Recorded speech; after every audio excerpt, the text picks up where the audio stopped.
চলে আসলাম দর্শক, আবার নতুন একটা ভিডিও নিয়ে হাজির হলাম। তো আজকে আমরা যে একটা লেজার দেখাবো, এই লেজারটা কিন্তু অনেক বড় ধরনের একটা লেজার। তো আশা করি ওদের লেজারটা দেখাবো তার আগে বইলে দিতেছি এই লেজারের সাথে কি কি পাবেন, কীরকমটা দাম, সব আজকের ভিডিওতে আমরা বলে দেব।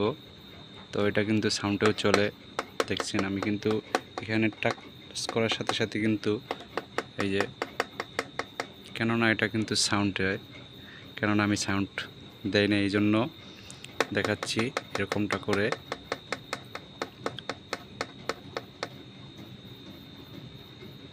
তো আপনারা এটা দূর থেকে রিমোট থেকে কন্ট্রোল করতে পারবেন।